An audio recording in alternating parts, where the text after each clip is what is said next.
Ngayon, saksihan nyo na naman ang ating gagawin na signage na mayroong ilaw.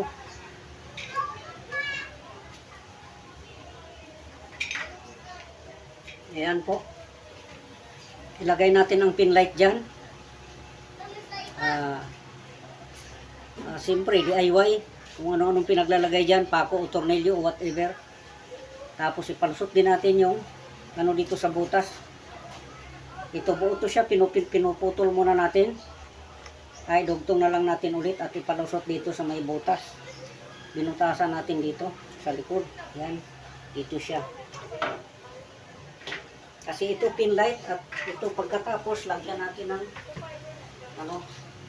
tarpaulin siya. Ito ang lagay natin sa kanyang cover. Back to back para iharang sa ganoon, papuntang baba makita, papuntang taas kita pa rin dahil back to back dito siya. Dito siya ilagay. Ang isa naman ay ilagay din dito. Ayan. Siyempre, ganyan na yan siya. Side DIY na. Ayan o.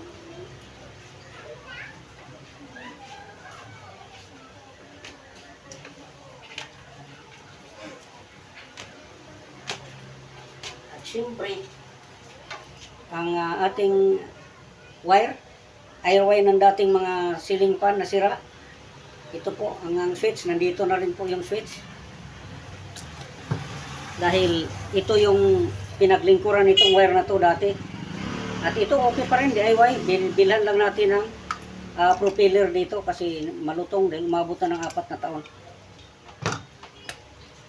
So ngayon, kung kinakailangan ko siya at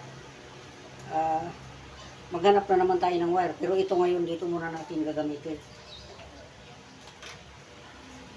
Ipapalusot na natin dito.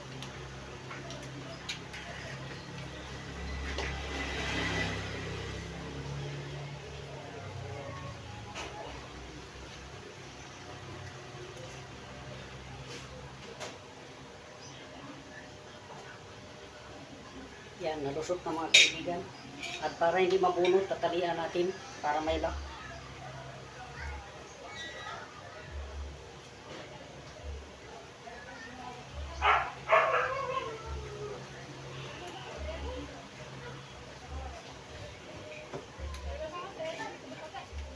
Ayan, may lock na po siya. Hindi na po mabubunot yan.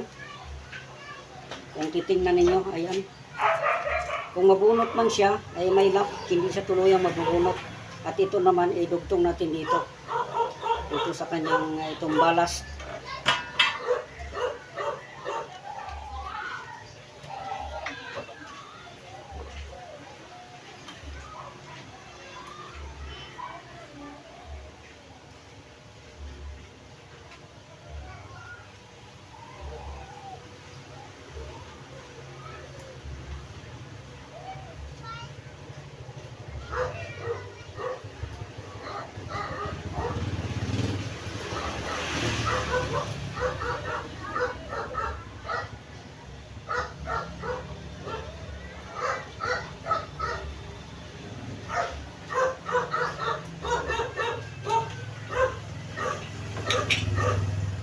Ngayon, para sure ball mga kaibigan, gagamitan natin ang panghinang.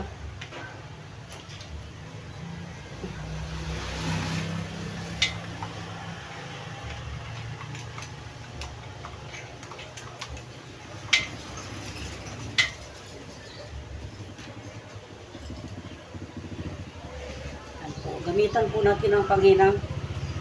Mayroon po tayong nabili. Medyo high-tech siya na panghinang. Yan, hindi ka na maghawak kasi nandito na yung soldering lead. Kalabitin mo na lang at ang lalabas ang kanyang lead.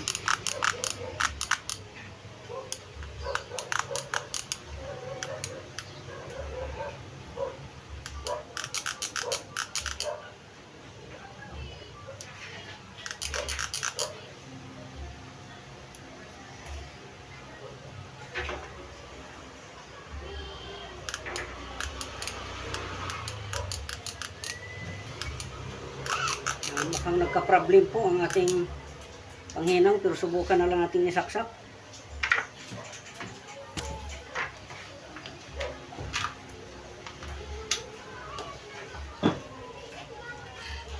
At ang gamit din nating DIY na wire, extension wire.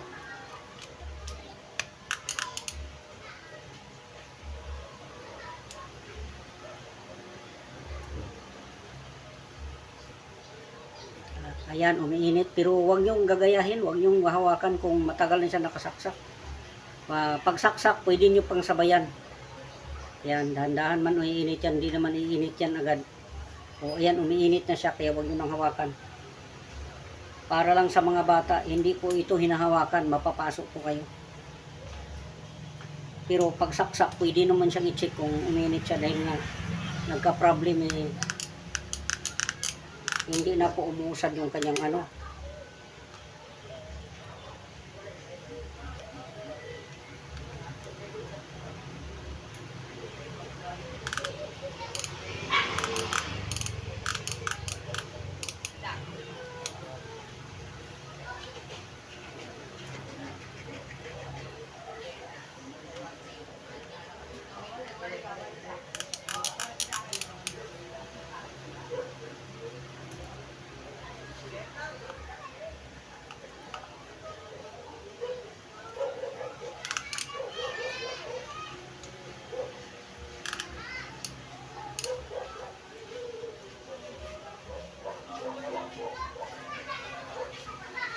Yan, umiinit na po ng husto.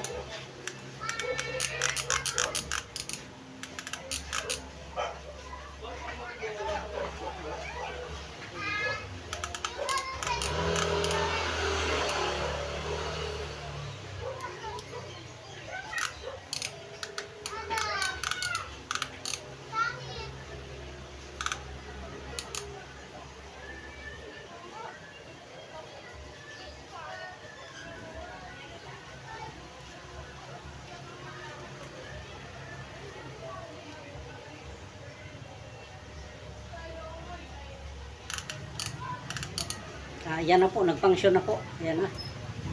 O, yan.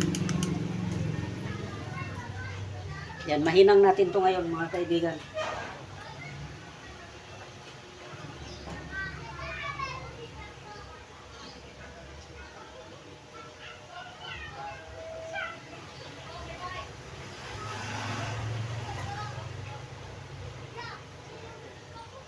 Yan, umuusok na. Kaya pwede na yan siya makahinang.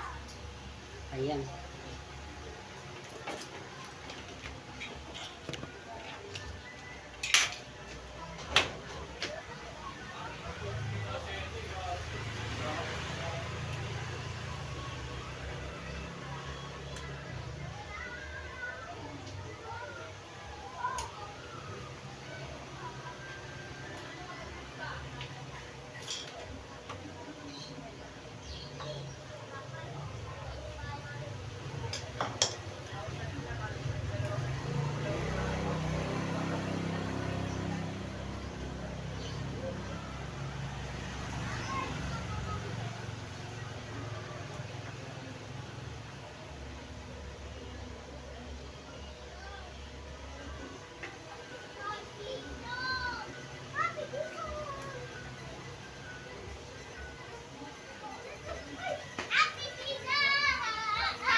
Yan, okay na po. Akin na po